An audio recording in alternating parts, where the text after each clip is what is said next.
College ಮುಗಿಸ್ಕೊಂಡು ಮನೆಗೆ ಹೋಗ್ತಾ ಇದ್ದ ಚೈತ್ರ ಬಿಸಿಲಿನ ತಾಪಕ್ಕೆ ಸುಸ್ತಾಗಿ ಹೋಗಿದ್ದಳು. ಹೀಗೆ ದಾರಿಯಲ್ಲಿ ಹೋಗ್ತಾ ಇರಬೇಕಾದ್ರೆ ಬೇಸಿಗೆಯಲ್ಲೂ ಮಳೆ ಸುರಿಯಲಾರಂಭಿಸಿತು. ಬ್ಯಾಗಿನಿಂದ ಕೊಡೆ ತೆಗೆದ ಚೈತ್ರ, ಅಬ್ಬಾ ಇದೇನಿದು ಆಶ್ಚರ್ಯ, ಇಂಥ ಸುಡು ಬಿಸಿಲಿನಲ್ಲೂ ಮಳೆನಾ ಅಂತ ಬಿಸಿಲಿನಿಂದ ಮುಕ್ತಿ ಸಿಕ್ಕಿದ್ದಕ್ಕೆ ನಿಟ್ಟುಸಿರು ಬಿಟ್ಟು ಮುಂದೆ ನಡೆದಳು. ಹಿಂದಿನಿಂದ ಯಾರೋ ಎಕ್ಸ್ಕ್ಯೂಸ್ ಮೀ ನಾನೂ ಬರಲೇ ಅಂತ ತುಂಬ ಸ್ಫುರದ್ರೂಪಿ ಹುಡುಗನೊಬ್ಬ ಕೇಳಿದಾಗ ಬೇಡ ಅನ್ನುವಂತಹ ಮನಸ್ಸಾಗಲೇ ಇಲ್ಲ.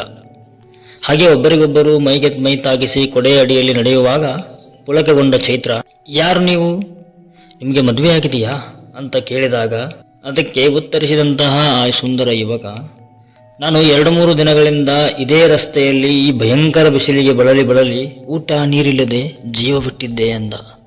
ಚೈತ್ರಳ ಜೀವ ಬಾಯಿಗೆ ಬಂದಂತಾಯಿತು. ಚೈತ್ರ ಮಳೆಯಲ್ಲೂ ಬೆವರುತ್ತಿದ್ದಳು.